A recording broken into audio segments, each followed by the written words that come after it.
Alright, I want to help you guys out with weights and outcomes. I'm noticing that you guys are having a little bit of trouble right now, and it's a pretty easy topic, so this is the kind of problem where if you know what to do, you can do it 100% of the time. You can do them quickly, and so these are the kind of problems you're looking for to do on your midterm immediately. These are the easy ones, so let's be sure that we understand it 100%, okay? So they're weights and outcomes, right? So what am I talking about? You'll be given these problems, and there'll be weight 1 equals this, or you'll be given some kind of relationship between them. Maybe you're rolling some die. Maybe there's a weighted die. These are the type of problems I'm talking about. Okay? So let's do a problem right now with a 6-sided die. Okay? So this is a common one. And so let's say it's a 6-sided die and the even numbers are equal. Okay? Even outcomes are equal to each other, and the odd are equal to each other. Alright? And the odd are 7 times as likely as the even to occur. Alright? Sometimes you'll see notation like this: outcome 1, outcome 2, outcome 3, 4, 5, 6, right? Okay. So, and then they might also say that outcome 1 corresponds to weight 1, right? So weight 1 is related to outcome 1. Alright? So, first, let's spend some time on what this talks about. This is probably the part of the sentence that you will mess up the most. So let's really understand what's going on. Odds are 7 times as likely as even. Odd numbers are 7 times as likely as even. So what I see students do is they see odd, 7, even. So they just write 7 odd equals even, without even thinking if that makes sense or not. Let's be sure this makes sense.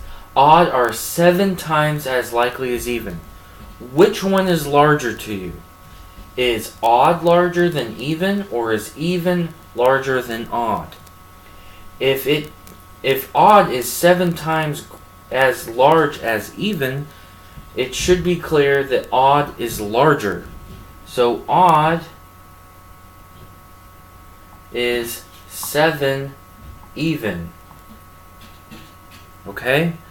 Be sure you read that very carefully. Notice which one is larger in your problem. In your problem sets, which one is larger. In this one, if odd is 7 times as large as even, then it takes 7 even to make 1 odd.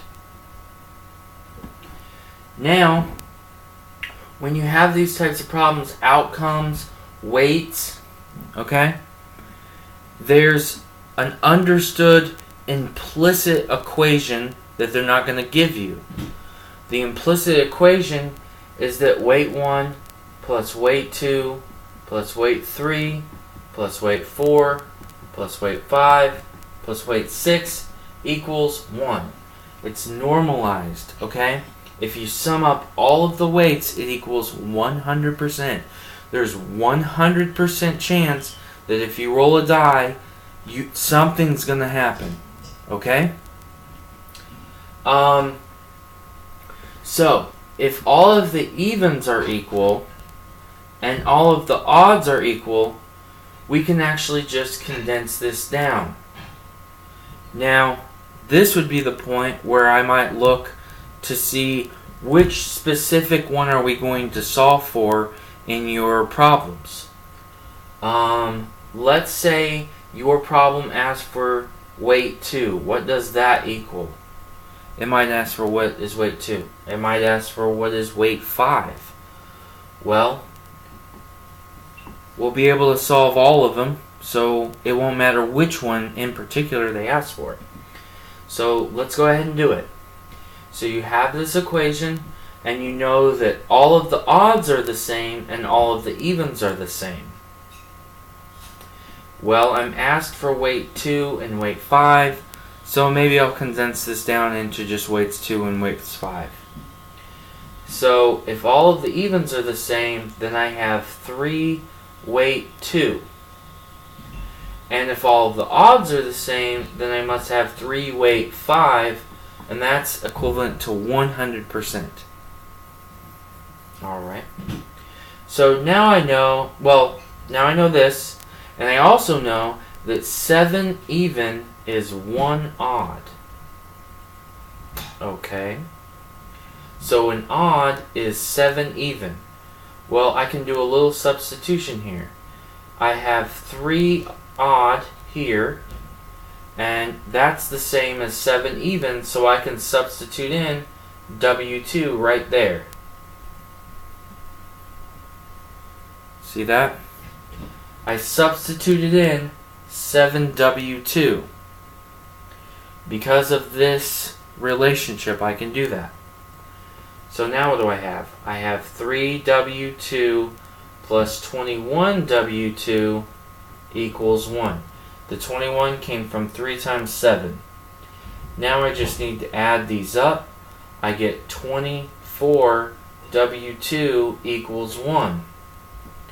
This implies that W2 must equal 1/24.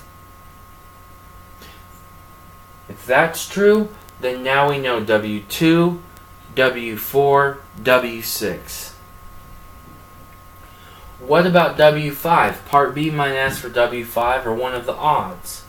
Okay. So an odd is 7 times the even. So that means W5 must equal 7/24. Okay? Or any odd that you might be asked.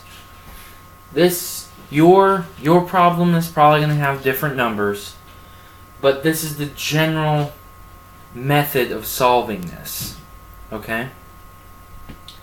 So this is a very standard equation.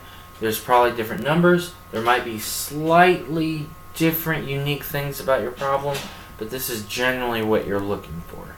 Okay, let's do a slightly different problem.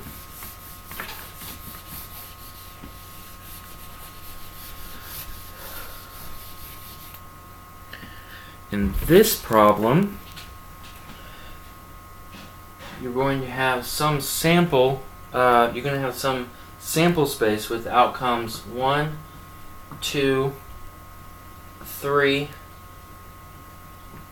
4, all the way to 6.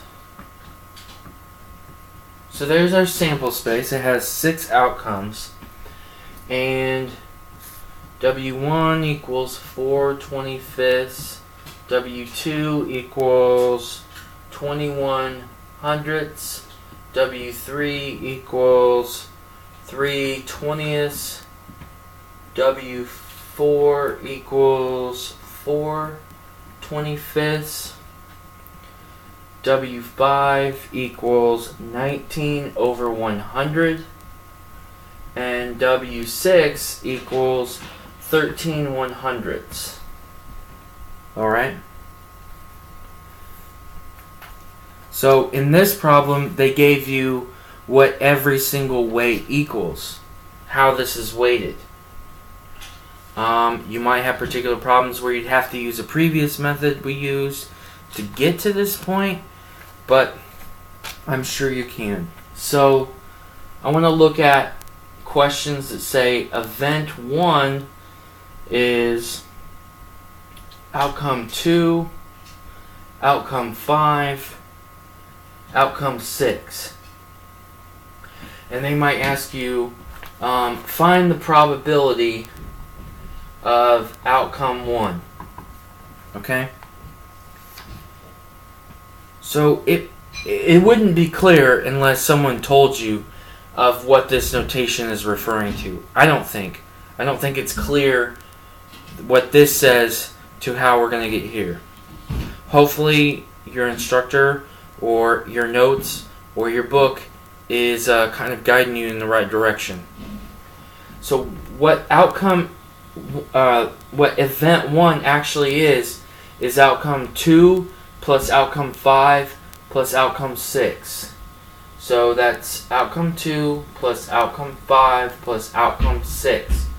That's weight 2 plus weight 5 plus weight 6. Let's see. Weight 2 is 21 hundredths.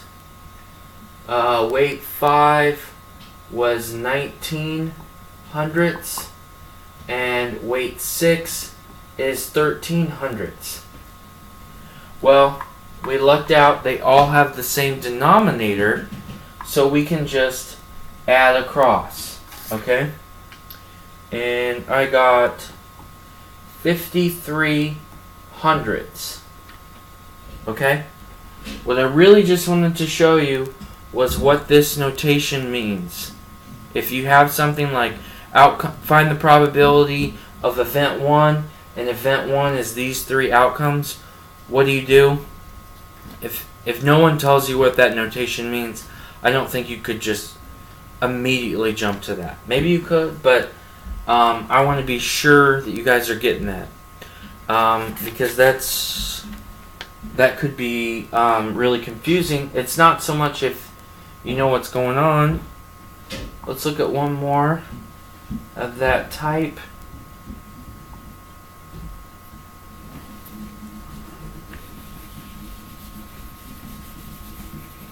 Alright, event 2 is outcome 1, 3, and 5.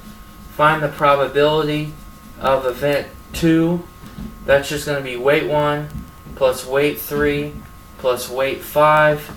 And that's just going to be, well, let's see what that's going to be. Weight 1 is 4/25 plus weight 3 was 3/20. And weight 5 is 19/100. Here we have 3 fractions that do not have the same denominator. You have 4/25, 3/20, and 19/100. So these all have to be the same. I'm just going to choose these I'm going to turn them into 100. I think that'll be easier. How do you do that? 4/25, so I'm going to turn this into 100, so I'd have to multiply that by 4 on both sides, or on top and bottom. I'm going to turn 3/20, I should probably write bigger. I'm going to turn 3/20 into 100. What do I need to do? That's going to be 5/5, and 19/100 is the way I like it. So now you have 16/100 plus 15/100 plus 19/100, and that came out to be exactly 50/100, or 1/2. 1/2. 50% that would happen. Again, I'm really just showing you this because I want to show you what that notation means. I don't think it would be clear to see that that's what that means. Alright, let's do one more example of this type of thing.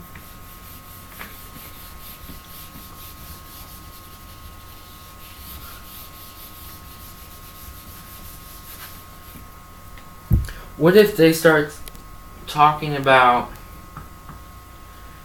A intersect B complement equals 0.25, A complement intersect B equals 0.16, and A intersect B equals 0.25. Okay? As you can probably guess, this is like the Venn diagrams that we were doing in chapter 1. Now, in these types of problems, you always have the universe. you always have that the universe equals 1. It equals 100%. So you didn't always have that before, and sometimes that was the problem. But now you at least have that.